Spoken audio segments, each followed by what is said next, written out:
খাদেম পীর বাদশা বাবার মাজার। হিমু অজু করেছে। অজু করা দেখে মনটা খারাপ হয়েছে। অনেক ভুলভ্রান্তি। ডান পা আগে ধোবে, তারপর বাম পা। সে করেছে উল্টা। 3 বার কুলি করার জায়গায় সে করেছে 4 বার। হাতের কোনোই পর্যন্ত পানি পৌঁছেছে বলে মনে হয় না। এইসব বরখেলাপ আল্লাপাক পছন্দ করেন না। হিমুকে ধরে ধরে সব শিখাতে হবে। সে ছেলে ভালো, আদব কায়দা জানে। আমার প্রতি তার আলাদা নজর আছে। রোজা রেখেছি শুনেই আমার মোবাইল নিয়ে কাকে যেন ফোন করে বলল, হুজুর রোজা রেখেছেন, হুজুরের জন্য ইফতার আর খাবারের ব্যবস্থা করতে হবে। ইমু টেলিফোন ফেরত দিয়ে বলল, হুজুর ভালো খাবারের ব্যবস্থা করেছি। বিসমিল্লাহ হোটেলের বাবুর্চি কেরামত চাচা নিজে খানা নিয়ে আসবেন। আমি বললাম, হিমু তুমি এমন কথা বলেছ যে আল্লাহ পাক গোস্বা হয়েছেন। খাবারের ব্যবস্থা তুমি করো নাই, খাবারের ব্যবস্থা করেছে আল্লাহ পাক, তুমিও ছিলা মাত্র। বলো আস্তাক ফিরুল্লাহ। হিমু বলল, আস্তাক ফিরুল্লাহ। বলো সুবহান আল্লাহ, আলহামদুলিল্লাহ, আল্লাহ আকবর। সে ভক্তি নিয়ে বলল, সুবহান আল্লাহ, আলহামদুলিল্লাহ, আল্লাহ আকবর। আমি বললাম, আচ্ছা এখন যাও কাজকর্ম করো। সে ঝাঁটা নিয়ে মাজার পরিষ্কার করতে লাগলো। এই ছেলের উপর আমার দিল খোশ হয়েছে। আমি তাকে গোপন কিছু জিনিস শিখিয়ে দেব। যেমন ফজরের নামাজের পর 3 বার সূরা হাসরের শেষ 3 আয়াত পড়লে 70,000 ফেরেশতা তার জন্য দোয়া করবে। বিরাট ব্যাপার। আমি যে সোয়াবের একটা কাজ করেছি, এটা আমি ছেলেটাকে বলার সিদ্ধান্ত নিয়েছি। ঘটনাটা হলো, অনেক বছর আগে আমি ফুটপাত দিয়ে হাঁটছি। হঠাৎ দেখি একটা বাচ্চা মেয়ে রাস্তা পার হচ্ছে। তার দিকে ট্রাক আসছে। মেয়েটা ট্রাক দেখে নাই। আমি মেয়েটার উপর ঝাঁপ দিয়ে পড়লাম। মেয়েটা বাঁচলো। ট্রাকের চাকা চলে গেল আমার পায়ের উপর দিয়া। 2টি পা শেষ। অবশ্যই যা হয়েছে আল্লাহ পাকের হুকুমে হয়েছে। ট্রাক চালকের এখানে কোনো দোষ নাই। তার উপর আল্লাহ পাকের হুকুম হয়েছে ট্রাকের চাকা আমার পায়ের উপর দিয়ে নিতে। সে নিয়েছে, তার কি দোষ? মেয়েটার নাম জয়নাব, নবী করিমের স্ত্রী নামে নাম। অনেকদিন মেয়েটার জন্য দোয়া খায়ের করা হয় না। আগে নিয়মিত দোয়া করতাম, আবার শুরু করা প্রয়োজন। অন্যের জন্য দোয়া করলেও নাকি নেকি পাওয়া যায়। আসর ওয়াক্তে হিমুর পরিচিত এক ভদ্রলোক এসে উপস্থিত। মাশাআল্লাহ, অত্যন্ত সুন্দর চেহারা। সুন্দর চেহারা আল্লাহ পাকের নিয়ামত। হযরত ইউসুফ আলাইহিস সালামের সুন্দর চেহারা ছিল। ভদ্রলোককে দেখে হিমুর ব্যস্ততা চোখে পড়ে মনটা ভালো হয়ে গেল। মানুষকে সম্মান এইভাবেই দিতে হয়। যে অন্যকে সম্মান দেয়, আল্লাহ পাক তাকেও সম্মান দেয়। হিমু বলল, স্যার এখানকার ঠিকানা কোথায় পেলেন? ভদ্রলোক বলল, ঠিকানা কিভাবে জোগাড় করেছি এটা জানা কি অত্যাবশ্যক? হিমু বলল, জি না স্যার। আপনাকে এত অস্থির লাগছে কেন? ভদ্রলোক বললেন, দুপুরে কিছুক্ষণের জন্য ঘুমিয়েছিলাম। আবারও সেই জিনিস। ইলেকট্রন? হ্যাঁ, তবে চার্জ নেগেটিভ না পজিটিভ ছিল। অর্থাৎ আমি হয়েছি পজিট্রন। ভয়াবহ ব্যাপার। ভয়াবহ কেন? পজিট্রন হলো ইলেকট্রনের অ্যান্টিম্যাটার। পজিট্রন ইলেকট্রনের দেখা পেলেই অ্যানিহিলেট করবে। এখন চারিদিকে ইলেকট্রন ছড়াছড়ি। পজিট্রন হয়ে আমি ভয়ে অস্থির। কখন না ইলেকট্রনের সঙ্গে দেখা হয়ে যায়। আমার অবস্থা বুঝতে পেরেছ? জি স্যার। একে সহজ বাংলায় বলে বেকায়দা অবস্থা। স্যার কোনো খাওয়া দাওয়া কি করেছেন? না। সকালে ব্ল্যাক কফির পর আর কিছুই খান নাই? না। মাগরিবের ওয়াক্তে ইফতার চলে আসবে, তখন হুজুরের সঙ্গে ইফতার করবেন। হুজুরটাকে? পীর বাদশা বাবা মাজারের প্রধান খাদেম। আমি লক্ষ্য করলাম হিমুর স্যার সন্দেহের দৃষ্টিতে আমাকে দেখছে। আমি বললাম, জনাব আসসালামু আলাইকুম। উনি বললেন, ওয়ালাইকুম সালাম। কিছু মনে করবেন না, মাজারের খাদেম হিসেবে আপনার কাজটা কি? পীর বাদশা বাবার মাজার রক্ষা করাই আমার কাজ। মাজার কিভাবে রক্ষা করেন? আমি বললাম, আপনি যে কোনো কারণেই হোক অস্থির হয়ে আছেন, আপনার আত্মা কষ্ট পাচ্ছে। আত্মা শান্ত হোক, তখন কথা বলবো। ভদ্রলোক বললেন, আত্মা বলে কিছু নেই। আমি হাসলাম, এই বুড়বাক কি বলে? ভদ্রলোক চোখ মুখ শক্ত করে বললেন, আপনি বলুন আত্মা কি? মানুষের শরীরে কোথায় সে থাকে? আমি বললাম, ইফতারের পর এই বিষয়ে জনাবের সঙ্গে কথা বলবো। হিমু এই ফাঁকে আমার কানে কানে বলল, হুজুর আপনি বলেছিলেন না আত্মা গুলায় খাওয়াইয়ে দেন। উনি বিরাট জ্ঞানী মানুষ, ফিজিক্সের পিএইচডি। উনাকে একটা আত্মা খাওয়াই দিতে পারলে লাভ আছে। আমি একটু চিন্তায় পড়লাম। অতিরিক্ত জ্ঞানী মানুষ নানান সমস্যা করে, কারণ তারা সমস্যায় বসবাস করে। যত বই পড়ে তত তাদের মাথায় সমস্যা ঢোকে। এরকম এক সমস্যাওয়ালা মানুষের সঙ্গে আমার একবার বাহাস হয়েছিল। সে আমাকে বলল, হুজুর রোজ কিয়ামত কবে হবে? আমি বললাম, এই জ্ঞান শুধু আল্লাহ পাকের আছে। তবে সে সে বলল, আসরের ওয়াক্ত তো পৃথিবীর এক এক জায়গায় এক এক সময় হয়। বাংলাদেশে এক সময়, আবার আমেরিকায় আরেক সময়। তাহলে রোজ কিয়ামত এক এক জায়গায় এক এক সময় হবে? প্যাচের প্রশ্ন। আমাকে প্যাচে ফেলা এত সহজ না। আমি বললাম, বাবা শোনো, রোজ কিয়ামত হবে আল্লাহ পাকের ঠিক করা আসরের ওয়াক্তে। হিমু স্যার মনে হয় আমাকে প্যাচে ফেলবে। যারা প্যাচের মধ্যে আছে তারাই অন্যকে প্যাচে ফেলতে চায়। হে আল্লাহ পাক, হে গাফরুল রাহিম, তুমি মানুষকে প্যাচ থেকে মুক্ত করো। হিমু তার স্যারকে মাজার দেখাচ্ছে। তার স্যার একটু পরপর বলছে, ইলেকট্রন। ইলেকট্রন ব্যাপারটা কি আমি জানি না, বেশি না জানাই ভালো। কম জানার মধ্যেই আছি। সুবহান আল্লাহ, আলহামদুলিল্লাহ, আল্লাহ আকবার। অনেক কিছুই বই পড়ে শেখা যায় না। যে কোনোদিন মিষ্টি খায় নাই, সে কি কোনো বই পড়ে বুঝতে পারবে মিষ্টির স্বাদ কি? যে কোনোদিন লাল রং দেখে নাই, বই পড়ে সে কি বুঝবে যে লাল রং কি? আমরা আমরা আয়োজন করে ইফতার খেতে বসেছি। পার্টি পেতে সবাই বসেছি। হুজুরকে যখন চেয়ার থেকে নামানো হলো, বল্টু স্যার তখনই লক্ষ্য করলেন হুজুরের পা নেই। স্যার অবাক হয়ে বললেন, আপনার পা কোথায়? হুজুর বললেন, আল্লাহ পাক নিয়ে গেছেন। উনি নির্ধারণ করেছেন আমার পায়ের প্রয়োজন নেই, এই কারণেই নিয়ে গেছেন। তিনি অপ্রয়োজনীয় জিনিস পছন্দ করেন না। বল্টু স্যার বললেন, আপনার অবস্থা থেকে খারাপ লাগছে, তবে দুশ্চিন্তাগ্রস্ত হবেন না, আপনার পা আবার গজাবে। হুজুর অবাক হয়ে বললেন, জনাব কি বললেন? বুঝতে পারলাম না, আমার পা আবার গজাবে? স্যার বললেন, নিম্ন শ্রেণীর পোকামাকড়দের ভেঙে যাওয়া নষ্ট যাওয়া পতঙ্গ আবার জন্মায়। মাকড়সার ঠ্যাং গজায়, টিকটিকির লেজ গজায়। এখন স্টেমলেস নিয়ে যে গবেষণা হচ্ছে তাতে মানুষের অঙ্গ প্রত্যঙ্গও গজাবে। হুজুর বিড়বিড় করে বললেন, আস্তাগফিরুল্লাহ। বল্টু স্যার প্রবল উৎসাহে বলতে লাগলেন, বিজ্ঞানের উন্নতির ধারাটা হলো এক্সপেরিমেন্টিয়াল। এই ধারার উন্নতির রেখা সরল রেখার সাথে থাকে। একটা পর্যায়ে রেখার শোল্ডার অর্থাৎ কাঁধ দেখা যায়, তারপর এই রেখা সরাসরি উঠতে থাকে, বিস্ফোরণ যাকে বলে। হুজুর বললেন, এইসব হাবিজাবি কি বলতেছেন জনাব? বল্টু স্যার বললেন, 100% সত্যি কথা বলছি। আমরা পয়েন্ট অফ সিঙ্গুলারিটির দিকে এগোচ্ছি। পৃথিবীর নানান জায়গায় সিঙ্গুলারিটি সোসাইটি হচ্ছে। এইসব সোসাইটির ধারণা করছে 2200 সনের দিকে আমরা সিঙ্গুলারিটির দিকে পৌঁছে যাব। তখন আমরা অমরত্ব পেয়ে যাব, আজরাইল বেকার হয়ে যাবে। হুজুর বললেন, জনাব আপনি কি বলছেন? আজরাইল বেকার হয়ে যাবে? মানুষ যদি মৃত্যু রোধ করে ফেলে তাহলে আজরাইল তো বেকার হবেই। আজরাইলের তখন কাজ কি? হুজুর বললেন, ইফতারির আগে আপনি আর কোনো কথা বলবেন না। কথা বলবো না কেন? হুজুর বিরক্ত গলায় বললেন, আপনার কথা শুনলে অজু নষ্ট হয়ে যাবে, এই জন্য কথা বলবেন না। আসুন আমরা আল্লাহর নামে জিকির করি। সবাই বলেন, আল্লাহু আল্লাহু। সবাই বলতে আমরা 3 জন, হুজুর, আমি আর বল্টু স্যার। কেরামত চাচা টিফিন কেরিয়ার ভর্তি ইফতার রেখে চলে গেছেন, বলে গেছেন রাতে আবার আসবেন। হুজুরের নির্দেশে আমি বাংলা একাডেমির ডিজি স্যারকে ইফতারের দাওয়াত দিয়েছি। ঠিকানা দিয়েছি।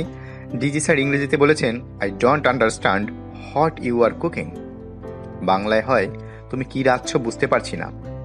তার এই উক্তিতে তিনি ইফতারে সামিল হবেন কিনা তা কিছুই বোঝা যাচ্ছে না।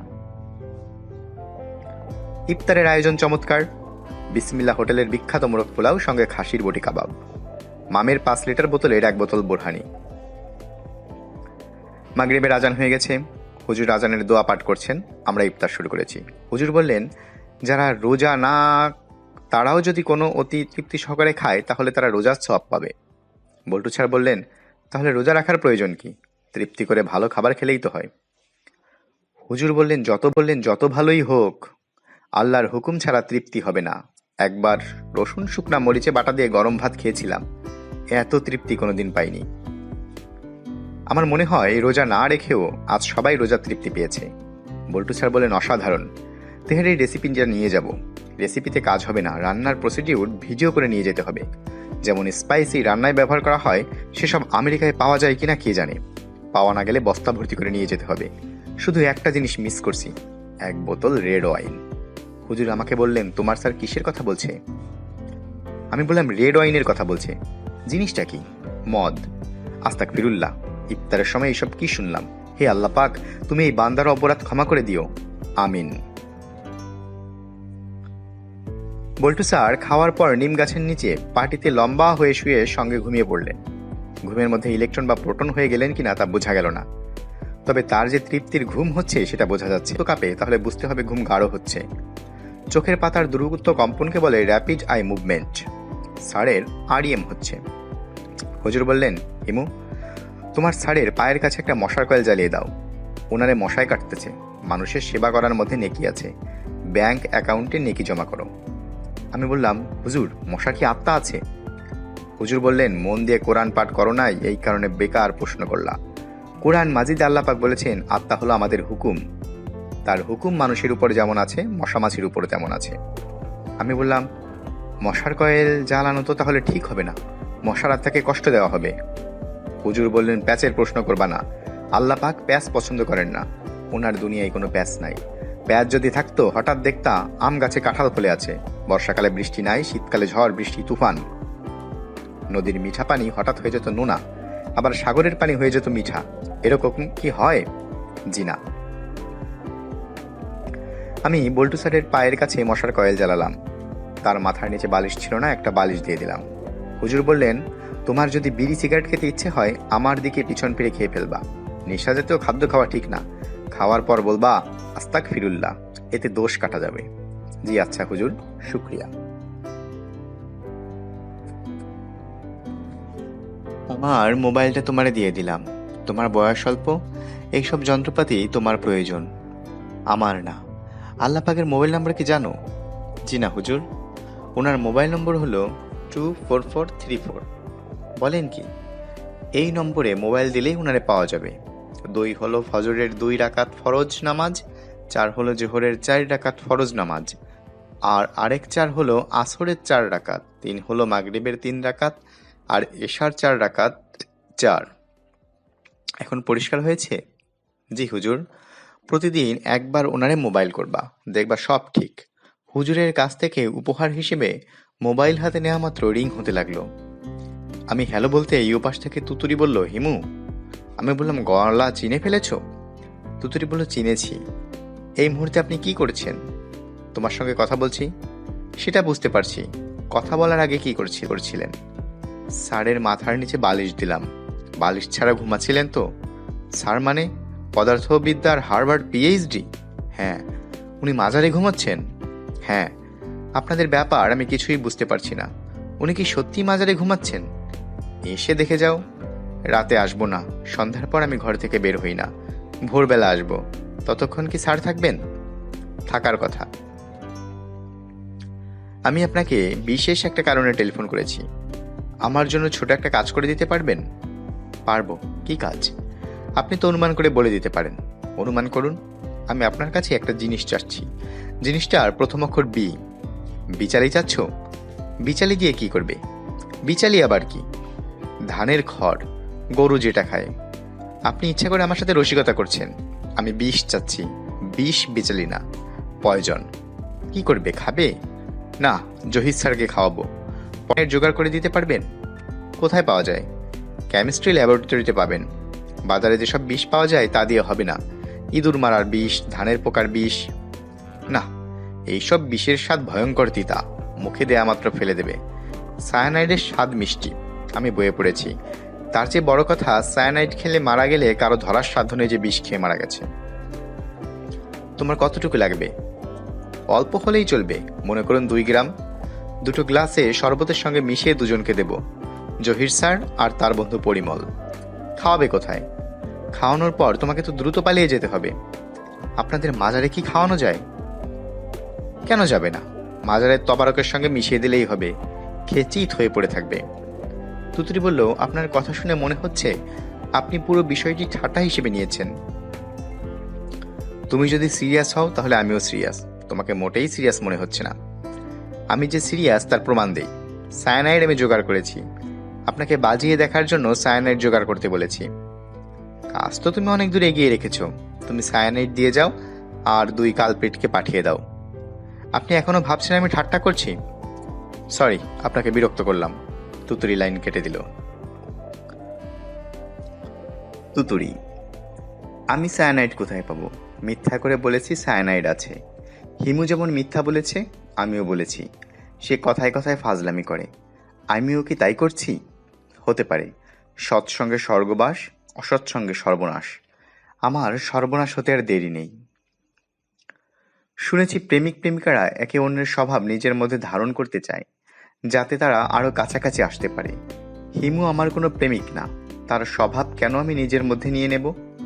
তবে এই ঘটনা ঘটেছে, আমি হিমুর মতো কিছু কথাবার্তা বলতে শুরু করেছি।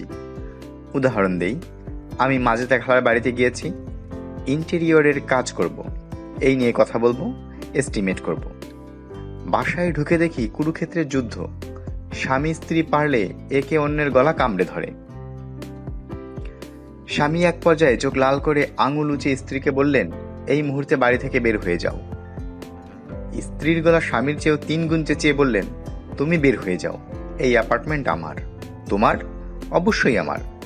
আচ্ছা তাই করবে না? বের হয়ে যেতে বলছি, বের হয়ে যাও।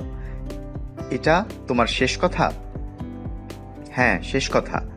Go to hell. Go to hell বাক্যটি এই মহিলা স্বামীর কাছ থেকে শিখেছেন। প্রয়োগ করে মনে হলো খুব আনন্দ পেয়েছেন। আমার দিকে তাকিয়ে বিজয়ীর ভঙ্গিতে হাসলেন। স্বামী বললেন, ওকে যাচ্ছি, আর ফিরবো না। স্ত্রী বললেন, ভুলেও উত্তরের অ্যাপার্টমেন্টে যাবে না, ওটাও আমার। স্বামী বেচারা দরজার দিকে যাচ্ছে।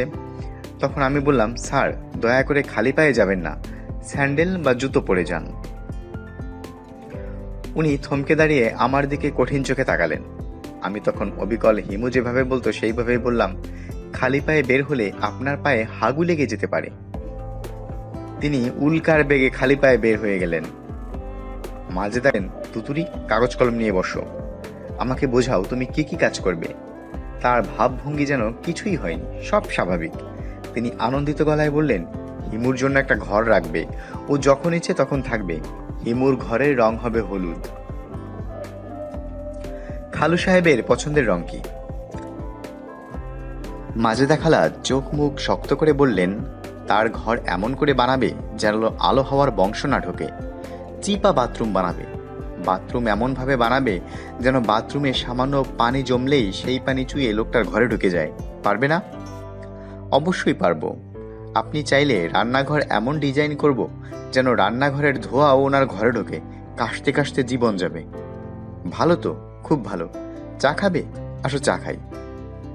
আমি চা খেয়ে চলে গেলাম জহির স্যারের কোচিং সেন্টারে। অতি দুষ্ট এই মানুষটার মিষ্টি মিষ্টি কথা শুনে আমার রক্তে আগুন ধরে যায়। আগুন ধরার এই ব্যাপারটা আমি পছন্দ করি।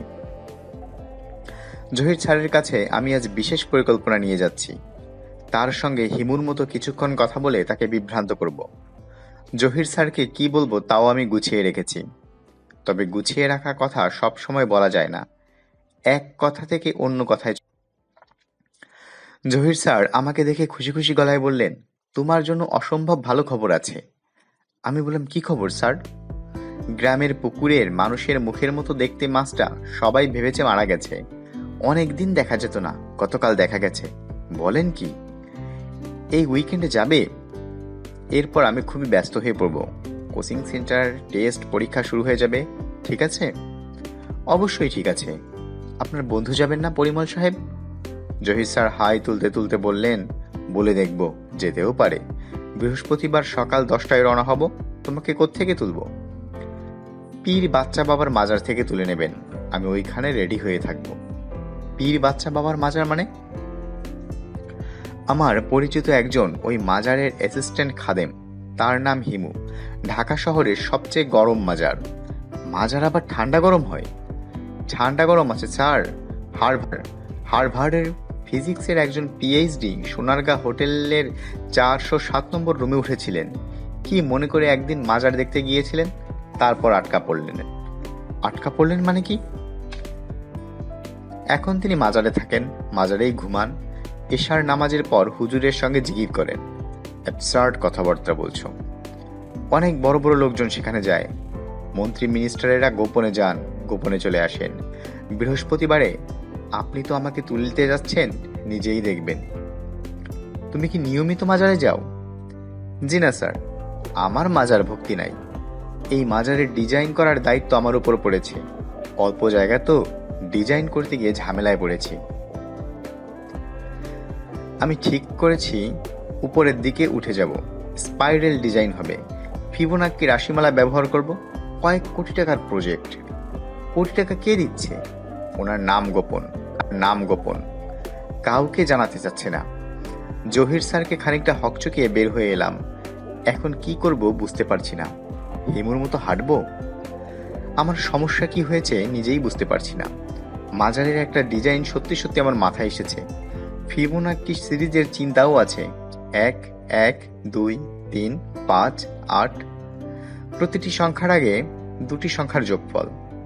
পুরো স্ট্রাকচার হবে কংক্রিটের, উপরটা হবে ফাঁকা। রোদ আসবে, বৃষ্টি আসবে, স্ট্রাকচারের রং হবে হলুদ। আচ্ছা, আমার মাথায় হলুদ ঘুরছে কেন? আজ যে শাড়িটা পরেছি তার রঙও হলুদ। ইচ্ছে করে হলুদ পরিনি তো। হাতে উঠেছে, পরে ফেলেছি। কোনো মানে হয়?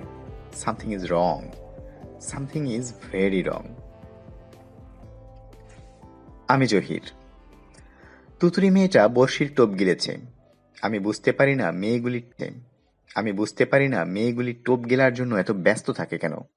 সব ক্ষুধার্ত মৎস্যকুমারী। আমার বড়শিতে টোপ গিলেছে 3 জন, এর মধ্যে একজন মারাই গেছে। এটা ঠিক হয় নাই।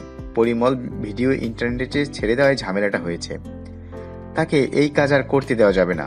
ডকুমেন্ট হিসেবে ভিডিও হাতে থাকতে পারে, প্রয়োজনে ব্যবহার করা গেল। ইন্টারনেটে ছেড়ে দিয়ে সবাইকে জানানোর কিছু নেই। আমি বড়শি ফেলে আরামে মাছ ধরে যাব। মাছগুলি কঠিন চক্ষুলজ্জা আর মান সম্মানের ভয়, তারা কাউকে কিছু জানাবে না। আর বাবা মার কাছে যদি বলেও ফেলে, তারা ধমক দিয়ে চুপ করাবেন। একবার প্রচার হয়ে গেলে বিয়ে বন্ধ। বাঙালি মেয়েদের মধ্যে বিবাহ অতি গুরুত্বপূর্ণ। ঘটনা ঘটে যাওয়া মেয়ের বিবাহ বাংলাদেশে হয় না। অতি বদ ছেলেও খোঁজে পবিত্র কুমারী কন্যা। পরিমল বচ্চাকে বিয়ে করবে। পবিত্র কন্যা খোঁজা হচ্ছে। 22 ক্যারেটের মেয়ে লাগবে, 18 ক্যারেটের হলেও হবে না। তুতুরি বিষয়ে আমার পরিকল্পনা হলো সন্ধ্যায় সন্ধ্যায় তাকে নিয়ে গ্রামের বাড়িতে যাওয়া, পুকুর ঘাটে মাছের সন্ধানে কিছুক্ষণ বসে থাকা। এর মধ্যে পরিমল জগ ভর্তি করে বরফ দেওয়া মার্গারিটা নিয়ে উপস্থিত হবে। মার্গারিটা এখনই এক মজাদার ককটেল, যে লাগবে শরবতের মতো, সঙ্গে টাকিলা মেশানো। তা নাবালকরা বুঝতে পারবে না। 3 পেগেই খবর হয়ে যাবে, কাত হয়ে পড়ে যাবে। তখন তাকে কোলে করে নিয়ে বিছানায় নিয়ে যাওয়া। না, আমি এই নিয়ে কোনো মানসিক সমস্যায় ভুগি না। যে মেয়ে কাউকে কিছু না জানিয়ে একা রওনা হতে পারে, তার উচিত পরবর্তী ঝামেলার জন্য তৈরি থাকা। তোমরা বদের হাড্ডি, আমিও বদের হাড্ডি। হাড্ডিতে হাড্ডিতে কাটাকাটি। তবে তুতুরি অতিরিক্ত চালাক বলে আমার ধারণা। পীর বাচ্চা বাবার মাজারে গিয়ে হয়তো দেখা যাবে হিমিও সঙ্গে যাচ্ছে। চিন্তার কিছু নাই, অবস্থা বুঝে ব্যবস্থা। প্রথমে যে মেয়ে আমার সঙ্গে মানুষের মুখের মতো দেখতে মাছ দেখতে গেল, তার কথাই ধরা যাক। মেয়েটার নাম মালা। সে একা যাবে এমনই কথা। বদ মেয়ে, তার সঙ্গে 11-12 বছরের ছেলে নিয়ে উপস্থিত, তার মামাতো ভাই। এই ছেলেও নাকি মাছ দেখবে। আমি বললাম, ওকে খোকা, তোমার নাম কি? সে বলল, আমার নাম সবুজ। আমি ছড়া বানিয়ে বললাম, তুমি হচ্ছ সবুজ, তুমি খুবই অবুঝ। মাছ দেখতে যাবে, মাছের দেখা পাবে। মাছ কিন্তু মন্দ, মাছের গায়ে গন্ধ। ছড়া শুনে সবুজ হেসে কুটি কুটি। যাই হোক, গ্রামে পৌঁছে যথারীতি মার্গারিটা ককটেল ট্রিটমেন্ট হলো। 2 পেগ খেয়েই মালা জড়ানো গলায় কথা বলতে লাগলো। আমি বললাম, মালা, শরীরটা খারাপ লাগছে নাকি? মালা বলল, জি স্যার। আমি বললাম, কিছুক্ষণ শুয়ে থাকো। দীর্ঘ জার্নি করে এসেছো, এই জন্য মনে হয় শরীর খারাপ করছে। এসো, তোমাকে শোবার ঘর দেখিয়ে দেই। আমার বন্ধু পরিমল তাকে মাছ দেখাবে। মাছটা সূর্য ডোবার পর মাঝে মাঝে মাথা ভাসায়। ভাগ্য ভালো থাকলে আজও ভাসাবে। মালা বলল, স্যার আমি দেখব না। তুমি আগামীকাল সন্ধ্যায় দেখবে। এখন শরীরটা ঠিক করো। আমি মালাকে শোবার ঘরে নিয়ে গেলাম। মেয়েদের 6th সেন্স প্রবল থাকে। সে ঘরে ঢুকেই আতঙ্কিত গলায় বলল, স্যার আপনার মা কোথায়? আমি বললাম, মা গেছে তার বোনের বাড়ি, তাকে আনতে লোক পাঠিয়েছি, চলে আসবে। মালা আতঙ্কিত গলায় বলল, আপনি ঘরের দরজা বন্ধ করছেন কেন? আমি বললাম, তোমায় মাথায় বিলি করে ঘুম পাড়িয়ে দেব, এই জন্য দরজা বন্ধ করলাম। মালা ব্যাকুল গলায় ডাকলো, সবুজ সবুজ। আমি বললাম, সবুজকে নিয়ে মোটেও চিন্তা করবে না, পরিমল তাকে মাছ দেখাবে।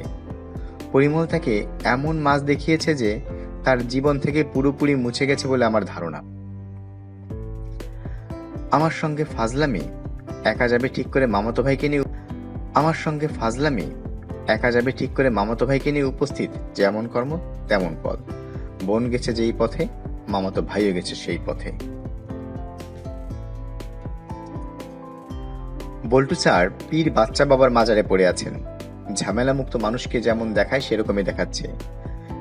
এখানে তিনি ঘুমের মধ্যে ইলেকট্রন, প্রোটন বা পজিট্রন হচ্ছেন না, তাকে ঘুরপাক খেতে হচ্ছে না, রাতে শান্তিময় ঘুম হচ্ছে। মাঝে মাঝে তার মাথা দুলিয়ে London bridge is fallen down বলতে দেখা যাচ্ছে। বাচ্চাদের এই রাইম কেন তার মাথায় ঢুকেছে তা বোঝা যাচ্ছে না, তবে হুজুর খুশি। হুজুরের ধারণা বল্টু স্যার জিগিরের মধ্যে আছেন। মাজারে তার গোসলের সমস্যা ছিল, আমি তাকে গোসলের সুব্যবস্থা করিয়েছি। মহিলা নিষেধ লেখা রেস্টুরেন্টে নিয়ে গোসল করিয়ে এনেছি। গোসল করে তিনি মোটামুটি তৃপ্ত। তাকে 2 বালতি পানি দেওয়া হয়েছিল, 1 বালতি গরম পানি, 1 বালতি ঠান্ডা, একটি মিনিপ্যাক শ্যাম্পু এবং হয়ে তিনি মুগ্ধ গলায় বললেন, বাংলাদেশ দ্রুত উন্নতি করছে। টার্কিশ বাথের স্টাইলে স্নানের ব্যবস্থা করেছে। পথে ঘাটে যারা চলাচল করে তাদের স্নানের প্রয়োজন, এরা এই প্রয়োজন মেটাচ্ছে। আমি নিশ্চিত বাংলাদেশ দ্রুত মধ্য আয়ের দেশ হয়ে যাবে। বাদরের দোকান দেখেও বল্টু স্যার অভিভূত হলেন, চোখ বড় বড় করলেন। বাদরের দোকান নাকি? আমি বললাম, স্যার বাদরের দোকান বলেই মনে হচ্ছে, তবে এরা বাদর বিক্রি করে না। বাদর বিক্রি করে না, তাহলে এতগুলো বাদর নিয়ে দোকান সাজিয়েছে কেন? জানি না স্যার। জানবে না? জানার ইচ্ছা কেন হবে না? কৌতূহলের অভাব মানেই জ্ঞান বিজ্ঞান চর্চার মৃত্যু। গ্যালিলিও যদি কৌতূহলী হয়ে আকাশের দিকে দূরবীন তাক না করতেন, তাহলে আমরা কয়েকশো বছর পিছিয়ে থাকতাম। আমি বললাম, বাদরের বিষয়ে অনুসন্ধান না করলে আমরা কতদিন পিছাবো? স্যার আমার প্রশ্নের জবাব না দিয়ে নিজেই অনুসন্ধানে নেমে গেলেন। যা জানা গেল তা হলো এরা হচ্ছে ট্রেনিং বান্দর, ওস্তাদের ট্রেনিং দেন। ট্রেনিং এর শেষে যারা বাদর নিয়ে খেলা দেখায় তারা কিনে নিয়ে যায়।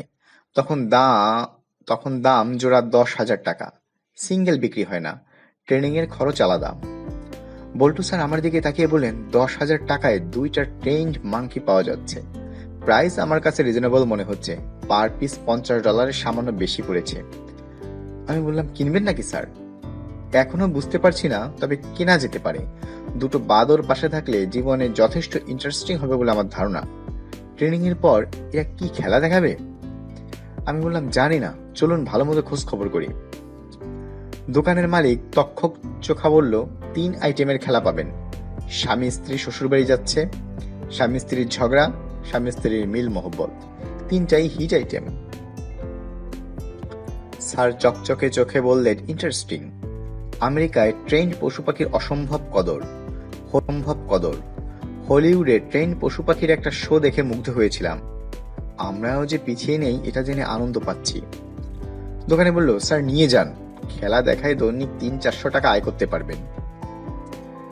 স্যার আমার দিকে সমর্থনের আশায় তাকালেন। অতি মেধাবীরা তার ছেঁড়া মানুষ হয়। 2 বান্দর নিয়ে উনি কি করবেন কিছুই বুঝতেছি না। এই মুহূর্তে তার বিষয়টা মনে ধরেছে। তার ছেঁড়া মানুষের জন্য মুহূর্তের বাসনার মূল্য অসীম। আমি বললাম, এখনই কিনে ফেলতে হবে তা না স্যার, আপনি চিন্তা ভাবনা করুন, এদের রাখাও তো সমস্যা। 5 স্টার হোটেলে নিশ্চয়ই বাদর রাখতে দেবে না। দোকানে উদাস গলায় বলল, কার্ড নিয়ে যান, চিন্তা ভাবনা করেন, যদি মনে করেন কিনবেন মোবাইল করেন, মাল ডেলিভারি দিয়ে আসবো, দাম নিয়ে মুলামুলি চলবে না। স্যারকে নিয়ে ফিরছি, তার হাতে বাদরের দোকানের ভিজিটিং কার্ড। ছাড়ের চেহারা একটু মলিন, ঘানি ভাঙানো তেলের দোকানে এসে আবার তার চোখ উজ্জ্বল হলো। তিনি আগ্রহ নিয়ে বললেন, সবাই বোতল হাতে বসে আছে কেন? আমি ব্যাখ্যা করলাম। স্যার বললেন, এই আধুনিক প্রযুক্তির যুগে মেশিনে তেল না ভাঙিয়ে ঘোড়া দিয়ে কেন ভাঙাচ্ছে? আমি বললাম, ঘোড়াদের মুখের দিকে তাকিয়েই এটা করা হচ্ছে। ঘোড়াদের এখন তেমন কোনো কাজ নেই, এরা বেকার। কেউ ঘোড়ায় চড়ে শ্বশুর বাড়ি যায় না, ঘোড়ার পিঠে চড়ে যুদ্ধ করার রেওয়াজও উঠে গেছে। এই কারণেই এদের আমরা ঘানিতে লাগিয়ে ঘোরাচ্ছি। স্যার বলেন, ভেরি স্যাড। তিনি যেখানে যাচ্ছেন সেখানেই আটকে যাচ্ছেন, তাকে নাড়ানো যাচ্ছে না। ঘানির দোকানের সামনেও তিনি আটকে গেলেন। আমি বললাম, স্যার 1 ছটাক খাঁটি সরিষার তেল কি আপনার জন্য কিনবো? স্যার বললেন, 1 ছটাক তেল দিয়ে আমি কি করব? বাংলাদেশের খাঁটি সরিষার তেল নাকে দিয়ে ঘুমানোর সিস্টেম আছে স্যার, খুব ভালো ঘুম হয়। কেন? নাকের এয়ার প্যাসেজ ক্লিয়ার থাকে, সরিষার ঝাঁজ। স্যার বললেন, ইন্টারেস্টিং। আমি তার জন্য ১ ছটাক তেল কিনে মাজারে ফিরে এলাম। তার তার ২ ঘন্টা পর আমাদের সঙ্গে খালু সাহেব যুক্ত হলেন। মাজেদা খালার তাড়া খেয়ে তিনি কিছুটা বিপর্যস্ত। আমাকে বললেন, হিমু, বেঁচে থাকার বিষয়ে কোনো আগ্রহ বোধ করছি না। তোমার মাজেদা খালা আমাকে বলেছে গো টু হেল। আমি বললাম, এখানকার ঠিকানা কোথায় পেয়েছেন? খালু ক্ষিপ্ত গলায় বললেন, এখানকার ঠিকানা কোথায় পেলাম এটা ইম্পর্টেন্ট, নাকি তোমার খালা যে বললো গো টু হেল সেটা ইম্পর্টেন্ট? খালার কথা ইম্পর্টেন্ট। আমি ঠিক করেছি আত্মীয় স্বজন বন্ধু বান্ধব কারো বাড়ি থেকে উঠবো না, কারো করুণার ভিক্ষা করবো না, পথে ঘাটে থাকবো। আমি বললাম, সোনারগাঁও হোটেলের একটা রুম আমাদের নেওয়া আছে। রুমটা ডক্টর চৌধুরী আকলাকুর রহমান ওরফে বল্টু স্যারের। সেখানে উঠবেন, রুম খালি আছে। সে গেছে কোথায়? ওই যে কোনায় মশারি খাটিয়ে ঘুমাচ্ছে। তার নাকের ২ ফোঁটা খাঁটি সরিষার তেল দেওয়া হয়েছে। নেজাল প্যাসেজ ক্লিয়ার থাকায় ঘুম ভালো হচ্ছে। আগে ঘুমের মধ্যে ইলেকট্রন, পজিট্রন এসব হয়ে যেতেন, এখন হচ্ছেন না। খালু সাহেব অবাক হয়ে বললেন, সে এখানে বাস করে নাকি? জি, তার জন্য নতুন মশারিও কেনা হয়েছে। খালু মশারি তুলে উকি দিয়ে বললেন, আসলেই তো সে। মাথা পুরো মনে হয় কলাপস করেছে। তার ভাই নাটের মতো অবস্থা। নাট লালমাটিয়া কলেজে জিওগ্রাফি পড়াতো। হঠাৎ একদিন বলে কি, কাক হলো মানব সভ্যতার মাপকাঠি, কাকের সংখ্যা গোনা দরকার, কাকের সংখ্যার সঙ্গে সভ্যতার ইনভার্সলি রিলেটেড। তারপর তিনি কি কাক গোনা শুরু করলেন? বাকি খবর রাখি না, আমার রাখার প্রয়োজন কি? তার নিজের ভাই বল্টু কোনো খবর রাখে? সে তো নাকে সরিষার তেল দিয়ে ঘুমাচ্ছে। আমেরিকান ইউনিভার্সিটির এত বড় প্রফেসরশিপ ছেড়ে দিয়ে এসেছে, এখন এক মাজারের চিপায় শুয়ে আছে। পদ্মার পাড়ে তাদের বিশাল দোতলা করছে, ২ ভাইয়ের কেউই নেই। একজন মাজারে শুয়ে আছে, আরেকজন কাকসুমারি করছে। দুজনকেই থাপড়ানো দরকার। হুজুর মনে হয় আমাদের কথাবার্তা শুনছিলেন। তিনি খালু সাহেবের দিকে তাকিয়ে বললেন, জনাব, আপনার মন মেজাজ মনে হয় অত্যাধিক খারাপ। খালু সাহেব জবাব দিলেন না। হুজুর বললেন, এক মনে জিগির করেন, মন শান্ত হবে। কি করব? জিগির। আপনার কানে কানে আল্লাহ পাকের একটা জাত নাম বলে দিব, দমে দমে জিগির করবেন, প্রতি দমের জন্য সোয়াব পাবেন। খালু সাহেব বললেন, স্টুপিড। হুজুর বললেন, অত্যাধিক খাঁটি কথা বলেছেন। আমি মূর্খ, ইহা সত্য। আমি একা না, আমরা সবাই মূর্খ, শুধু আল্লাহ পাক জ্ঞানী। ওনার এক নাম আল আলিমু, যার অর্থ হচ্ছে মহাজ্ঞানী। এই নাম জালালি গুণ সম্পন্ন। ওনার আরেক নাম হচ্ছে আল মুহছিউ, এর অর্থ সর্বজ্ঞানী। এই নামও জালালি। ওনার কিছু নাম আছে জামালি, যেমন রামালি, যেমন রাজ্জাকু, এর অর্থ হচ্ছে মহান অন্নদাতা। খালু সাহেব একবার আমার দিকে তাকাচ্ছেন, আর একবার হুজুরের দিকে তাকাচ্ছেন। মাথায় জট পাকানো অবস্থা খালুর সাহেবের। সময় যতই যাচ্ছে জট না খুলে আরো পাকিয়ে যাচ্ছে। তার জন্যও কি মশারি কিনতে হবে কিনা কে জানে। বল্টু স্যারের সঙ্গে খালু সাহেবের দীর্ঘ বৈঠক হলো। খালু এক নাগারে কথা বলে গেলেন, বল্টু স্যার শুনে গেলেন। খালু সাহেব বললেন, তোমাদের জিনে কি কিছু সমস্যা আছে? তোমরা এক ভাই কাক গুনে বেড়াচ্ছ, আর তুমি মাজারে শুয়ে ঘুমাচ্ছ। শুনলাম নাকি সরিষার তেলও দিয়েছ। স্যার বললেন, ১ ফোঁটা করে দিয়েছি, এতে সুনিদ্রা হয়েছে। আমেরিকানরা 10% সোডিয়াম ক্লোরাইডের সলিউশন দিয়ে নাক পরিষ্কার করে। সরিষার তেলের পাশে এই জিনিস দাঁড়াতেই পারবে না। আমি চিন্তা করেছি সরিষার তেলের বিশেষ এই ব্যবহার পেটেন্ট করে ফেলব। খালু সাহেব বললেন, পেটেন্ট করতে যাও করো, মনেই তারা তো এসবই করবে। আমি জানতাম না যে তুমি প্রফেসরশিপ ছেড়ে দিয়ে চলে এসেছো। কয়েকদিন আগে জেনেছি। চাকরিটা ছাড়ার কারণ কি? স্যার বলেন, স্ট্রিং এর সমস্যা। খালু সাহেব বলেন, স্ট্রিং এর সমস্যা মানে? এই যে জগৎ শেষটায় থেমেছে স্ট্রিং থিওরিতে। এই থিওরি বলছে মহাবিশ্বে যা আছে সবই কম্পন, স্ট্রিং এর মতো কম্পন। কম্পন? জি, কম্পন। সুপার স্ট্রিং থিওরিটা কি ব্যাখ্যা করব? 5 ডাইমেনশনের একটু জটিল মনে হতে পারে। না, আমি, আপনি, চন্দ্র, সূর্য সবই কম্পনের প্রকাশ। কিসের প্রকাশ? কম্পনের। খালু সাহেব বললেন, তোমার মাথায় তো দমকল দিয়ে পানি ঢালা দরকার। সবকিছু মাথা থেকে দূর করো, বিয়ে করো। এমন একটা মেয়েকে বিয়ে করো যার মাথা ঠিক আছে। মাজেদা তুতুরি নামে যাকে ঠিক করেছে, এই মেয়ে তোমার জন্য খারাপ হবে না।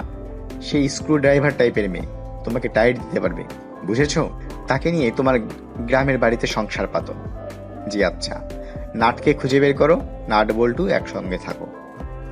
হুজুর খালু সাহেবের দিকে তাকিয়ে বললেন, আপনি ওনার সঙ্গে খারাপ ব্যবহার করবেন না, উনি মাসুক অবস্থায় আছেন। খালু সাহেব বললেন, মাসুক অবস্থাটা কি? হুজুর বললেন, আল্লাহর পথে যে দেওয়ানা হয় সেই মাসুক, যেমন লাইলি মজনু।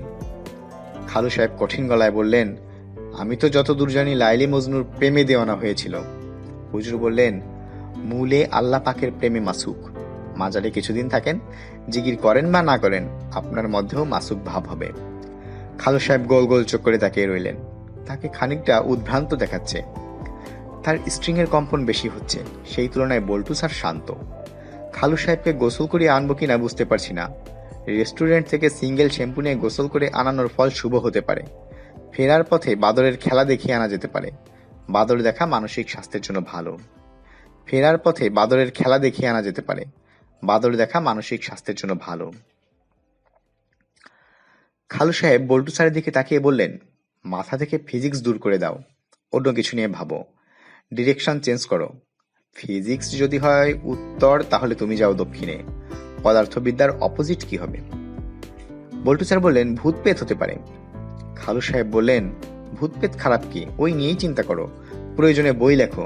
ফিজিক্সের উপর তোমার লেখা কি বই নাকি আছে? নিউ ইয়র্ক টাইমস এর বেস্ট সেলার, নামটা কি?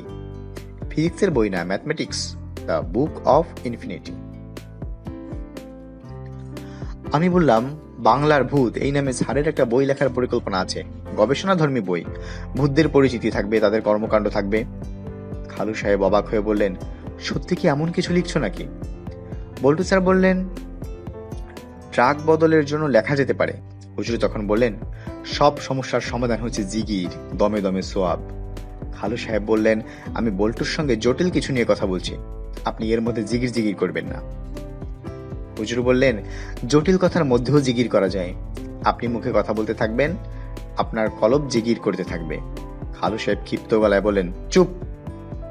হুজুর উদাস গলায় বললেন, আপনি চুপ করতে বলছেন, চুপ করলাম।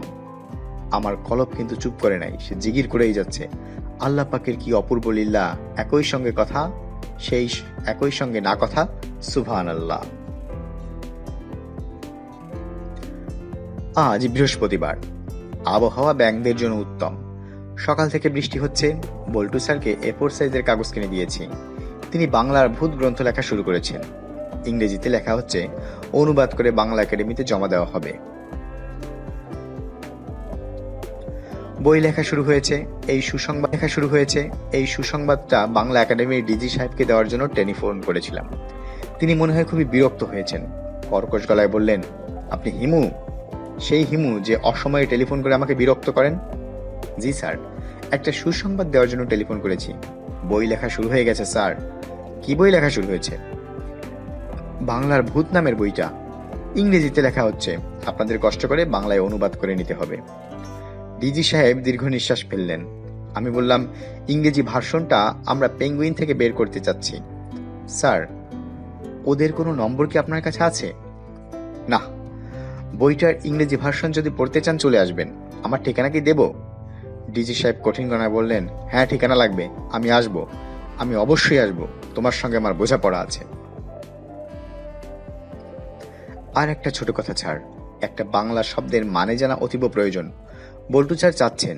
শব্দটা হলো অনিকেত। অতীব প্রয়োজন। বল্টু স্যার চাচ্ছেন। শব্দটা হলো অনিকেত। স্যার, এই শব্দের অর্থ কি আপনাদের জানা আছে? ডিজি স্যার বললেন, এর অর্থ হচ্ছে তোমার মাথা। খালু সাহেব রাগকে জলাঞ্জলি দিয়ে নিজ বাড়িতে ঢুকে গিয়েছিলেন। অনেকবার বেল টেপার পরও মাজা দেখালা দরজা খোলেনি। দরজার ফাঁক দিয়ে বললেন, গো টু হেল। খালু সাহেব মিনমিন করে বললেন, যা হবার হয়েছে, বাদ দাও। আমি নিজের বিছানা ছাড়া সারা রাত এক মাজারে না ঘুমিয়ে বসেছিলাম। মাজা দেখালা বললেন, শুনে খুশি হয়েছি, এখন আবার মাজারে চলে যাও। আমি তুতুরিকে দিয়ে বাড়িঘর ভাঙচুর করব ঠিক করেছি, তখন এসব বিবেচনা করব। মাজদা, আমি সরি, মাজারে আমার পক্ষে ঘুমানো অসম্ভব ব্যাপার। তাহলে ফুটপাতে ঘুমাও, কিংবা রেল স্টেশনের প্ল্যাটফর্মে চলে যাও, খবরের কাগজ বিছিয়ে ঘুমাও, পুরনো খবরের কাগজ আছে, দেব। খালু সাহেব ফিরে এসেছেন। নিম গাছের নিচে বসে আছেন, তার মুহূর্তে নিম গাছ ছেড়ে হাঁটা শুরু করতে পারেন, কিংবা নিম গাছে চলেও বসতে পারেন। দু ক্ষেত্রেই 50-50 সম্ভাবনা। হুজুর আনন্দে আছেন, তার মাথার উপর সিলিং ফ্যান ঘুরছে। বল্টু স্যার সিলিং ফ্যান কিনে দিয়েছেন। হুজুর আমাকে ডেকে কানে কানে বলেছেন, তোমার এই স্যার মাসুক আদমি, ওনার জন্য খাস দিলে দয়া করতে হবে। সবচেয়ে ভালো হয় জিন দিয়ে দয়া করলে। আগামী শনিবার বাদ এশা জিনের মাধ্যমে দোয়া করব। আমি বললাম, ইনশাল্লাহ। তোমার খালুকে বলো আমি একটা তাবিজ লিখে দেব। এই তাবিজ গলায় পড়ে স্ত্রী বা হাকিমের সামনে উপস্থিত হলে তার দিল নরম হবে। সকাল 10টার দিকে চোখে সানগ্লাস পড়ায় একজন এসে আমাকে বলল, এক্সকিউজ মি, আমি একটা মেয়ের খোঁজ করছি। তার নাম তুতুরি, সে আমার ছাত্রী, তার আমার সঙ্গে যাওয়ার কথা। আমি বললাম, তুতুরি এখনো আসেনি, নিশ্চয়ই চলে আসবে। আপনি হুজুরের সঙ্গে বসুন, ফ্যান আছে, আরাম পাবেন। তুতুরি যে নম্বর আমার কাছে আছে সেটা ধরছে না। আপনার কাছে তার কি অন্য কোনো নম্বর আছে? জি না, আপনি হুজুরের ঘরে বসুন, এত অস্থির হবেন না। আপনি আসল জায়গায় চলে এসেছেন। এই জায়গা থেকে কেউ খালি হাতে ফিরে যায় না। আপনিও তুতুরিকে ছাড়া ফিরবেন না। জনাব, আপনার নামটা বলুন। জহির। জহির সন্দেহজনক দৃষ্টিতে মাজারের দিকে তাকিয়ে আছে। তিনি বললেন, কার মাজার? পীর বাচ্চা বাবার মাজার। তবে আমার ধারণা ঘটনা অন্য। কি ঘটনা? আমি গলা নামিয়ে বললাম, মাজারের প্রধান খাদেমকে দেখছেন না, উনার 2 পা কাটা পড়েছিল। আমার ধারণা কাটা 2 পা কবর দিয়ে তিনি মাজার সাজিয়ে বসেছেন। জহির বললেন, মাজারের সাইজ অবশ্যই খুবই ছোট, টাউটে দেশ ভর্তি হয়ে গেছে। কাটা পায়ের উপর মাজার তুলে ফেলা বিচিত্র কিছু না, এদের ক্রস ফায়ারে দেওয়া উচিত। আমি বললাম, আমাদের হুজুরের অবশ্য কেরামতি আছে। কি কেরামতি? উনার যেখানে ফোটে। জহির বললেন, এই সব বুলশিট আমাকে শুনিয়ে লাভ নেই। আপনি কে? আমি খাদেমের প্রধান খাদেম। আমার কাজ ওনার পা টেপা, পায়ের যেখানে আঙুল ছিল সেই আঙুল ফুটানো। উদ্ভট কথাবার্তা আমার সঙ্গে বলবে না, আমি শিশি খাওয়া পাবলিক না। আমি বললাম, জগৎটাই উদ্ভট। হার্ভার্ডের পিএইচডি বলেছেন আমরা কিছু না, আমরা সবাই স্ট্রিং এর কম্পন। জহির বললেন, ননসেন্স কথাবার্তা বন্ধ রাখুন। আমি বললাম, জি আচ্ছা, বন্ধ। জহির ঘড়ি দেখে বিড়বিড় করে বললেন, দেরি করছে কেন বুঝলাম না। আমি বললাম, পটাশিয়াম সায়ানাইড জোগাড় করতে মনে হয় দেরি হচ্ছে। Potassium cyanide? জি, খাওয়া মাত্র সব শেষ। কে খাবে? আপনি খাবেন, আর আপনার বন্ধু খাবে। আপনাদের দুজনকে খাওয়ানোর জন্য তুতুরি এই জিনিস জোগাড় করেছে। কেমিস্ট্রির এক টিচার তুতুরির বান্ধবী, তিনি 1 গ্রাম পটাশিয়াম সায়ানাইড দিতে রাজি হয়েছেন। মার্গারিটা নামের এক ধরনের ককটেলের সঙ্গে মিশিয়ে আপনাদের খাইয়ে দেওয়া হবে। মার্গারিটার নাম শুনেছেন? টাকিলা দিয়ে বানানো হয়। জহিরের মাথা নিশ্চয়ই চক্কর দিয়ে উঠল। তিনি মাজারের রেলিং ধরে চক্কর সামলালেন। আমি হাই তুলতে তুলতে বললাম, আপনি দুশ্চিন্তাগ্রস্ত হবেন না। পটাশিয়াম সায়ানাইডে মৃত্যু অতি দ্রুত হয়, কিছু বোঝার আগেই শেষ। বমি, খিঁচুনি, ছটপটানি কিছুই হবে না, টেরও পাবেন না। হাসি মুখে যদি খান, মৃত্যুর পরেও হাসি মুখ থাকবে, মুখের হাসি মুছেও যাবে না। জহির মাজারের রেলিং ধরে তাকিয়ে আছে, তার কপালে ঘাম।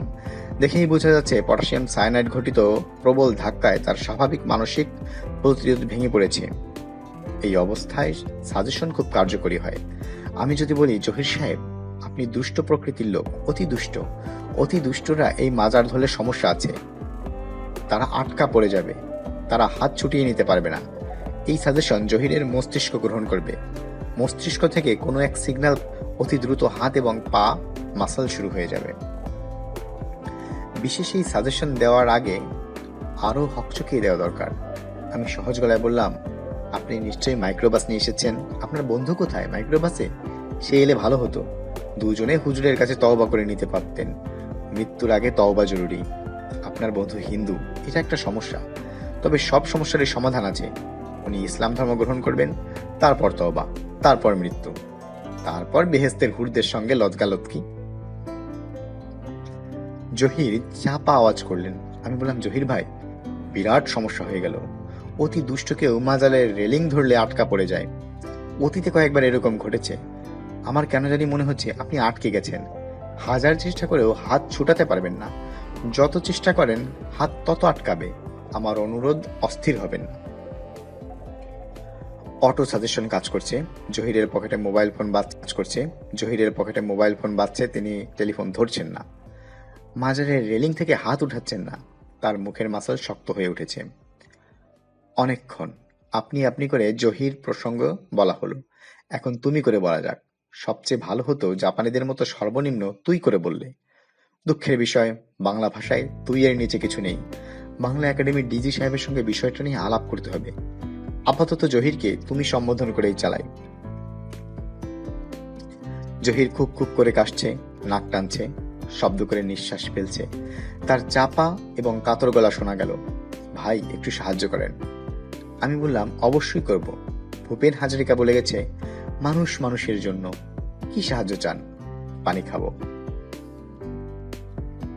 জহির ভাই, পানি খাওয়া ঠিক হবে না। পানি খেলেই প্রস্রাবের বেগ পাবে। মাজারে প্রস্রাব করা ঠিক হবে না। পীর বাচ্চা বাবা রাগ করতে পারেন। সিগারেট ধরিয়ে দেবো মুখে? আমাকে ছাড়াবার ব্যবস্থা করেন। জহির ভাই, আমার অনুরোধ, অস্থির হবেন না। মাথা ঠান্ডা রাখেন। বিপদে মাথা ঠান্ডা রাখতে হয়। ভাবি চলে এলে আপনার অস্থিরতা কমবে। ওনাকে নিয়ে আসার ব্যবস্থা করেছি। ভাবিটাকে? আপনার স্ত্রীর কথা বলছি। জহির ভাই বললেন, বদমাইশ, মেরে তোর হাড্ডি গুঁড়া করে দেব। 3 ঘন্টা পার হয়েছে। অবিশ্বাস হলেও সত্যি, জহির রেলিং এ আটকে আছে। হুজুর একটু পর পর বলছেন, সুবহান আল্লাহ, আল্লাহ রে কি কেরামতি। জহিরের বন্ধু পরিমল এসেছিল। সে কিছুক্ষণ হতভম্ব হয়ে দেখল। জহির কাতর গলায় বলল, কোমর ধরে টান দাও, দেখার কিছু নাই। পরিমল বলল, পাগল হয়েছ? তোমার কোমর ধরলে আমিও আটকে যাব। বলেই দাঁড়ালো না, অতি দ্রুত স্থান ত্যাগ করলো। এরই মধ্যে মাজারের কেরামতি আশেপাশে লোকজনের কাছে প্রকাশিত হয়েছে। অনেকেই এসে দেখেছে মাজারে মানুষ আটকে গেছে। দৈনিক 7 সকাল মাজারে মানুষ আটকে গেছে। দৈনিক 7 সকাল পত্রিকার স্টাফ রিপোর্টার এসে গেছে। রিপোর্টারের ধারণা, ইচ্ছা করে কেউ একজন রেলিং এ আটকে থাকার ভান করছে যেন মাজারের নাম ফাটে। এই রিপোর্টার হুজুরের কাছে গোপনে 10,000 টাকা চেয়েছে। টাকা পেলে পজিটিভ রিপোর্ট করা হবে, না পেলে নেগেটিভ রিপোর্ট। এমন রিপোর্ট যে ফ্রডবাড়ির দায়ে হুজুরকে পুলিশে অ্যারেস্ট করে নিয়ে যাবে। হুজুর বললেন, আপনার যা ইচ্ছা রিপোর্ট করবেন, আমার হাতে কিছুই নেই, সব এপির বাচ্চা বাবার হাতে। সুবহান আল্লাহ। সাংবাদিক থাকতে থাকতেই বাংলা একাডেমির ডিজি সাহেব চলে এলেন। তিনিও হতভম্ব। আটকে পড়া মানুষটিকে দেখে বললেন, আপনার নাম জহির না? আপনি বাংলা একাডেমিতে একটা পাণ্ডুলিপি জমা দিয়ে টাকা নিয়ে গেছেন। পাণ্ডুলিপির নাম বাংলার ঐতিহ্য চাপা শুটকির 100 রেসিপি। জহির বলল, পাণ্ডুলিপি আমার বন্ধু পরিমলের লেখা, আমি সঙ্গে গিয়েছিলাম। এখন মাজারে আটকে আছেন? জি। এই ধরনের মাজেজা দেখলে সুবহানাল্লাহ বলা দুষ্কর। ডিজি স্যার আমাকে দেখেও চিনতে পারলেন না বলে মনে হলো। মাজারে মানুষ আটকা দেখে তার সিস্টেম নষ্ট হয়ে গেছে। আমি কাছে এগিয়ে গেলাম। স্যার আমাকে চিনেছেন? আমি হিমু, ওই যে ফুতুরি ভুতুরি। আপনি হুজুরের ঘরে বসুন, পাণ্ডুলিপি দিয়ে দেই। 10 পৃষ্ঠা লেখা হয়েছে, নিরিবিলি বসে পড়ুন। কিসের পাণ্ডুলিপি? বাংলার ভূত। ডিজি স্যার বিড়বিড় করে কি যেন বললেন, বুঝলাম না। আমি বললাম, স্যার কিছু বলছেন? ডিজি স্যার বললেন, একজন ডাক্তার ডেকে আনা উচিত। ডাক্তার দেখুক একটা লোক মাজারে আটকা আছে। এটা কেমন কথা? হুজুর বললেন, জনাব, এই জিনিস মেডিকেলের আন্ডারে নাই, এটা গায়েবী। ডিজি স্যার বললেন, আপনি কে? হুজুর বললেন, আমি এই মাজারের প্রধান খাদেম। হিমু আমার শিষ্য। জনাব, আপনার পরিচয়টা? আমি ডিজি, বাংলা একাডেমি। হুজুর আনন্দিত গলায় বললেন, সুবহান আল্লাহ, বিশিষ্ট লোকজন আসা শুরু করেছে, সবই পীর বাচ্চা বাবার কেরামতি। এত বড় ঘটনা ঘটেছে, বল্টু স্যার এবং খালু সাহেব দুজনের কেউ নেই। তারা জোড়া বাদর কিনতে গেছে। জোড়া বাদর কেনার খালু সাহেব কিভাবে যুক্ত হলেন আমি জানি না। মাজারের সামনে প্রচুর লোক জমা হয়ে গেছে। এই ধরনের পরিস্থিতিতে আপনা আপনি কিছু ভলেন্টিয়ার বের হয়। লাঠি হাতে একজন ভলেন্টিয়ারকে দেখা যাচ্ছে। ভলেন্টিয়ারের পরনে লাল পাঞ্জাবি, মাথায় লাল ভেট্টি। ভলেন্টিয়ার কঠিন গলায় বললেন, লাইন দিয়ে শৃঙ্খলভাবে আসেন, ছবি তোলা নিষেধ, মোবাইল বন্ধ করে রাখেন, গরম মাজার, কেউ হাত দেবেন না, হাত দিলে কি অবস্থা নিজের চোখে দেখে যান। জহিরের শিক্ষা চপর হয়ে গেছে। সে এখন হার্ট অ্যাটাকের সময় যেভাবে ঘামে সেইভাবে ঘামছে। ঘামে শার্ট ভিজে গেছে, প্যান্টও ভিজেছে, তবে এই ভেজা ঘামের ভেজা নয়, অন্য ভেজা। তুতুরিকে আসতে দেখা যাচ্ছে। সে ভয়ে ভয়ে এগোচ্ছে। জহির তুতুরিকে দেখে কাঁদো কাঁদো গলায় বলল, আমাকে বাঁচাও, আমি তোমার পায়ে পড়ি, তুমি আমাকে বাঁচাও। তুতুরি বলল, স্যার আপনার কি সমস্যা? জহির বলল, রেলিং এ হাত রেখেছি আর ছোটাতে পারছি না। তুতুরি বলল, আমরা তাহলে আপনার গ্রামের বাড়িতে যাব কিভাবে? জহির বলল, রাখো গ্রামের বাড়ি, একজন ডাক্তারের ব্যবস্থা করো, প্লিজ প্লিজ। তুতুরি বলল, আপনি মাজারের রেলিং এ হাত দেওয়া মাত্র হাত আটকে গেল? এটা কি বিশ্বাসযোগ্য কথা? মাজারের রেলিং কোনো চুম্বক না, আপনিও লোহানা। তুতুরি বলল, আপনার বন্ধু পরিমল, সে আটকায়নি কেন? তারও তো আটকানোর কথা। তুতুরি, একজন মানুষ নাকি সারা জীবনে 7 বারের বেশি বিস্ময়ে অভিভূত হতে পারে না। এই 7 বারের মধ্যে একবার জন্মের পর পর পৃথিবী দেখে বিস্ময়ে অভিভূত হয়, আরেকবার মৃত্যুর মুখোমুখি হয়। এই 2 বারের স্মৃতি কোনো কাজে আসে না, বাকি থেকে 5 বার। এই মাজারে এসে 5-এর মধ্যে 2টা কাটা গেল, আমি 2 বার বিস্ময়ে অভিভূত হলাম। জহির স্যার মাজারের রেলিং ধরে আটকে আছেন, এটা দেখে প্রথমে বিস্ময়ে অভিভূত হলাম। এই ঘটনার পিছনে হিমুর নিশ্চয়ই হাত আছে। মাজারের রেলিং এ সুপারগুলো লেগে থাকে না যে হাত দিলেই আটকে যাবে। এর চেয়ে বড় বিস্ময় আমার জন্য অপেক্ষা করেছিল। মাজারের প্রধান খাদেম পা কাটা হুজুরের সেই বিস্ময়। এই হুজুর আমাকে ট্রাকের নিচে পড়ে নিশ্চিত মৃত্যুর হাত থেকে বাঁচিয়েছিলেন। তার পা কেটে বাদ দেওয়া হয়েছে, এই খবর ছোটবেলায় পেয়েছিলাম। বাবা কয়েকবারই আমাকে হুজুরের কাছে নিয়ে গিয়েছিলেন। উনি অচেতনের মতো ছিলেন, কোনোবারই ঠিক মতো আমাকে দেখেননি। আশ্চর্যের ব্যাপার, হুজুর আমাকে দেখেই বললেন, জয়নাব না? সুবহান আল্লাহ। কেমন আছো মা? আরে কতদিন পর তোমারে দেখলাম, এত বড় হয়ে গেলা কিভাবে? সুবহান আল্লাহ, সুবহান আল্লাহ। আমি জানি তার পা নেই, তারপর আমি কদমবুচি করার জন্য নিচু হলাম। হুজুর বললেন, পা নাই তাতে সমস্যা নাই গো মা, তুমি কদমবুচি করো, জিনিস জায়গা মতো পৌঁছে যাবে। তোমার পিতামাতা কেমন আছে? মারা গেছেন। আহারে আহারে, চিন্তা করবা না মা, আল্লাহ পাক এক হাতে নেন আর এক হাতে ডাবল করে ফেরত দেন, এটাই ওনার কাজের ধারা। মা, তুমি কি বিবাহ করেছো? জি না। এই বিষয়েও চিন্তা করবে না, খাস দিলে দয়া করে দেব, প্রয়োজনে জিনের মারফত দোয়া করব। জিনের সুবিধা যখন আছে, সুবিধা নেব না কেন? মা, ফ্যানের নিচে বসো, মাথাটা ঠান্ডা করো, তোমাকে পরিচয় করে দিই। ইনি ডিজি বাংলা একাডেমি, বিশিষ্ট জন, মাজারের টানে চলে এসেছেন। আমি ডিজি সাহেবকে সালাম দিলাম, নিজের পরিচয় দিলাম। তিনি কিছুটা অবাক হয়ে বললেন, তুমি একজন আর্কিটেক্ট? জি স্যার। নাম কি? ভালো নাম জয়নাব, ডাকনাম তুতুরি। তুতুরি? জি স্যার, তুতুরি। ডিজি স্যার বিড়বিড় করে বললেন, কিছুই বুঝতে পারছি না, তুতুরি থেকে কি ফুতুরি ভুতুরি? জি স্যার। ডিজি স্যার হতাশ গলায় বললেন, আমি তো মনে হয় ভালো চড়ে গেছি। কথাবার্তার এই পর্যায়ে বাইরে হইচই হতে লাগলো। আমি আর ডিজি স্যার ঘটনাকে দেখার জন্য বের হলাম। ঘটনা হচ্ছে, অ্যাম্বুলেন্স নিয়ে একজন ডাক্তার এসেছে, ডাক্তারের সঙ্গে পরিমল। এই বদমাইশ মনে হয় ডাক্তার নিয়ে এসেছে। ডাক্তার জহির স্যারকে বললেন, হাতের সব মাসল স্টিফ হয়ে গেছে, আপনি কি পা নাড়াতে পারেন? জহির স্যার বললেন, পারি, তবে পায়ের তালু গরম হয়েছে।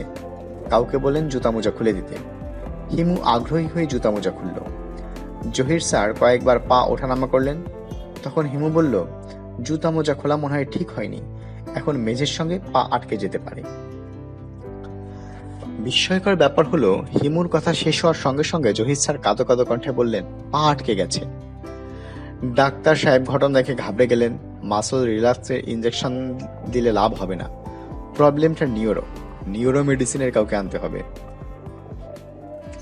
ডিজি স্যার নিচু গলায় আমাকে, হিমু নামের ওই যুবকের এখানে কিছু ভূমিকা আছে, অতি দুষ্ট প্রকৃতির যুবক, আমাকে নানা ভুজুং ভাজং দিয়ে এখানে নিয়ে এসেছে, তার সঙ্গে আমার কথা বলা দরকার। মাজারের খাদেমটাও বদ, সে এই ঘটনার সাথে যুক্ত।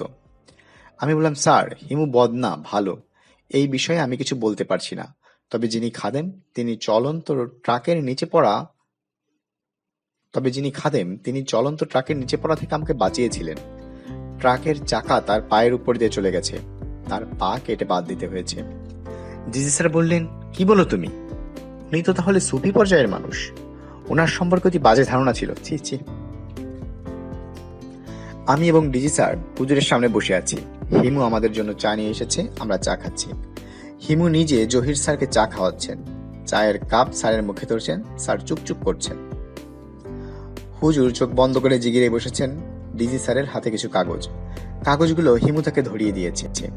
তিনি আমাকে বললেন, হার্ভার্ডের ফিজিক্সের একজন পিএইচডি ভূত নিয়ে বই লিখছে, এটা কি বিশ্বাসযোগ্য? আমি বললাম, একজন মানুষের মাজারের রেলিংয়ে আটকে যাওয়া যদি বিশ্বাসযোগ্য হয়, তাহলে হার্ভার্ডের পিএইচডি ভূতের উপর বই লেখাও বিশ্বাসযোগ্য। আমি ওনাকে চিনি। তিনি ম্যাথমেটিক্সের একটি বই লিখেছিলেন, দ্য বুক অফ ইনফিনিটি। বইটি নিউ ইয়র্ক টাইমসের বেস্ট সেলারের তালিকায় আছে। ম্যাকমিলন বুক কোম্পানি বইটি প্রকাশক। ডিজি স্যার চোখ কপালে তুলে বললেন, বলো কি? আমি বললাম, আপনি কয়েক পাতা পড়ে দেখুন, হয়তো দেখা যাবে এই বইটিও বেস্ট সেলার। ডিজি স্যার পড়া শুরু করলেন, আগ্রহ নিয়েই পড়ছেন। আমি বাইরে কি হচ্ছে দেখার জন্য বের হলাম। পরিস্থিতি শান্ত, জনসমাগম বেড়েছে। পুলিশ চলে আসায় শৃঙ্খলা তৈরি হয়েছে। ছেলে এবং মেয়ের জন্য আলাদা লাইন হয়েছে। জহির স্যারের স্ত্রী চলে এসেছে, মহিলা মৈনাক পর্বত সাইজের। তিনি খড়খড়ে গলায় বললেন, তুমি যে কতটা ভয়ঙ্কর মানুষ এটা আমি জানি, এতদিন মুখ খুলিনি, আজ খুলব। তুমি এখানে আটকা পড়েছ, আমি খুশি। সারা জীবন এখানে আটকা থাকো, এটাই আমি চাই। হিমু মহিলাকে বলল, ম্যাডাম, আপনি উত্তেজিত হবেন না। যেভাবেই হোক আমরা জহির ভাইকে রিলিজ করে আপনার হাতে তুলে দেব, তখন আপনি ব্যবস্থা নেবেন। প্রয়োজনে ডাক্তারের উপস্থিতিতে কবজি কেটে ওনাকে রিল্যাক্স করা হবে। জহির ভাই রাজি আছেন? জহির স্যার গোঙানির মতো শব্দ করলেন। আমি অবাক হয়ে তাকিয়ে আছি হিমুর দিকে। এই মানুষটা কে? মাঝে দেখালা যেমন বলেছিল তেমন কিছু? অলৌকিক শক্তিধর কেউ? ডিজি স্যার থতমত অবস্থায় আছেন। তিনি লেখাপড়া শেষ করেছেন। বুঝতে পারছি লেখা তাকে অভিভূত করেছে। তিনি নিজের মনে বললেন, ব্রিলিয়ান্ট! এমন সাধু রচনা বহুদিন পাঠ করিনি। এই লেখককে রয়্যাল স্যালুট দিতে ইচ্ছে করছে। এই বইটির বঙ্গানুবাদ বাংলা একাডেমি থেকে অবশ্যই বের হবে। এতে যদি আমার চাকরি চলে যায়, যাবে। ডিজি স্যারকে হুজুর তাবিজ লিখে দিয়েছেন, ডাবল অ্যাকশন তাবিজ।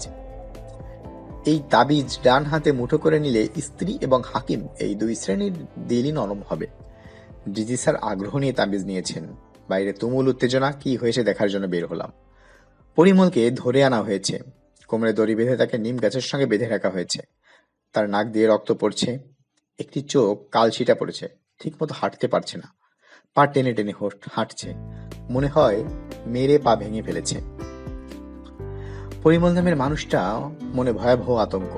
সে একবার কোমরে বাঁধা দড়ির দিকে তাকাচ্ছে, আর একবার নিম গাছের উঁচু ডালের দিকে তাকাচ্ছে। সে কি ভেবেছে তাকে এই দড়ি দিয়ে ফাঁসিতে ঝুলিয়ে দেওয়া হবে? হতেও পারে। উত্তেজিত জনতা ভয়ঙ্কর জিনিস, তারা পারে না এমন কাজ নেই। ডিজি স্যারের কথা শেষ হওয়ার আগেই শিকলে বাঁধা দুই বাদর নিয়ে বল্টু স্যার এবং মাজেদা খালার হাজব্যান্ড ঢুকলেন। বাইরে কি হচ্ছে না হচ্ছে তা নিয়ে দুজনের কারোরই কোনো আগ্রহ। দুজনের সমগ্র চিন্তা চেতনা বাদর দম্পতিকে নিয়ে। আমি ডিজি স্যারের সঙ্গে দুইজনের পরিচয় করে দিলাম। এই বিষয়ে তাদের কোনো আগ্রহ দেখা গেল না। বল্টু স্যার বললেন, শ্বশুর বাড়ির যাত্রা। মাজেদা খালার স্বামী বললেন, এই আইটেম সবচেয়ে ফালতু, প্রথমে দেখাও স্বামী স্ত্রীর মধুর মিলন। দুই বাদর স্বামী স্ত্রীর মধুর মিলন অভিনয় করছে। হুজুর বললেন, সুবহানাল্লাহ। ডিজি স্যার একবার বাদর দুটিকে দেখছেন, একবার হার্ভার্ডের পিএইচডির দিকে তাকাচ্ছেন, একবার তার হাতের কাগজে চোখ বোলাচ্ছেন। একই সঙ্গে মানব জাতির তিনটি আবেগ তার মধ্যে প্রকাশিত হচ্ছে। তিনি বিস্মিত, হতভম্ব এবং স্তম্ভিত। বাইরে বিরাট হইচই। দুটি টিভি চ্যানেলের লোকজন এসেছে। কালো পোশাকে কিছু র্যাবও দেখতে পাচ্ছি। হিমুকে কোথাও দেখতে পাচ্ছি না। আমি নিশ্চিত হিমু এখানে নেই। সে সবাইকে এখানে জড়ো করেছে, তার কাজ শেষ হয়েছে। মাজেদা খালা বলেছিলেন, হিমু একটা ঘটনা ঘটিয়ে ডুব দেয়। অনেকদিন তার খোঁজ পাওয়া যায় না, আবার উদয় হয়, নতুন কিছু ঘটায়। তুতুরি, তুমি এর থেকে অনেক দূরে থাকবে। ভেতরে থেকে হুজুর ডাকলেন, জয়নাব মা, ভেতরে আসো। আমি ঘরে ঢুকে দেখি দুই বাদরের শ্বশুর যাত্রা দেখানো হচ্ছে। বল্টু স্যার এবং মাজেদা খালার স্বামী দৃশ্য দেখে হাসতে হাসতে একজন আরেকজনের উপরে ভেঙে পড়ছেন। শুধু ডিজি স্যার চোখ মুখ শক্ত করে আছেন। বাংলা ভাষায় মানুষ হয়েও ইংরেজিতে বলছেন, I can not believe it. আমাকে কাছে ডেকে হুজুর বললেন, বাদর বাদরের খেলাটা দেখো, মজা পাবে। আমি বাদর বাদরের খেলা দেখছি, তেমন মজা পাচ্ছি না। বল্টু স্যার হুজুরের দিকে তাকিয়ে আনন্দময় গলায় বললেন, এই দুই প্রাণীকে আপনি এত পছন্দ করেছেন বলে ভালো লাগছে, এরা আপনার সঙ্গেই থাকবে। হুজুর বললেন, আল্লাহ পাক আমাকে স্ত্রী দেন নাই, পুত্র কন্যা কিছুই দেন নাই, উল্টো আমার দুইটা ঠ্যাং নিয়ে গেছেন। এখন বুঝতে পারছি তিনি আমাকে সবই দিয়েছেন, আমি মূর্খ বলে বুঝতে পারি নাই। ছলছল করছে, বাদর দুটি দেখাচ্ছে স্বামী স্ত্রীর মধুর মিলনের দৃশ্য। আমি হিমু। মাজার জমজমাট অবস্থায় রেখে আমি বের হয়ে এসেছি। তুত্তুরির সঙ্গে একবার দেখা হলে ভালো লাগতো, দেখা হয়নি। এও বা মন্দ কি, আমাদের সবার জগৎ আলাদা। তুতুরি থাকবে তার জগতে, বল্টু স্যার তার জগতে, আমি বাস করব আমার ভুবনে। শুধু পশুদের আলাদা কোনো ভুবন নেই, সেটাও খারাপ না। পশুদের আলাদা ভুবন নেই বলেই তারা অন্যরকম আনন্দে থাকে, যে আনন্দের সন্ধান মানুষ জানে না। আমি হাঁটছি, আমার পিছনে একটা কুকুর হাঁটছে। আমি আমার মতো চিন্তা করছি, কুকুর চিন্তা করছে তার মতো। আমি কুকুরের চিন্তায় ঢুকতে পারছি না, কুকুরও আমার চিন্তায় ঢুকতে পারছে না। ঝুম বৃষ্টি শুরু হতেই কুকুর দৌড়ে এক গাড়ি বারান্দায় আশ্রয় নিল। অবাক হয়ে দেখলাম আমি বৃষ্টিতে ভিজে ভিজে এগোচ্ছি, সে কি মনে করে আবারও আমার পিছনে পিছনে হাঁটতে শুরু করলো। রাস্তায় পানি জমেছে, আমি পানি ভেঙে এগোচ্ছি। আমার পেছনে পানিতে ছপ ছপ শব্দ তুলে আসছে একটা কালো কুকুর। আমি তাকে চিনি না, সেও আমাকে চেনে না। বন্ধুত্ব তখনই গাঢ় হয় যখন কেউ কাউকে চেনে না।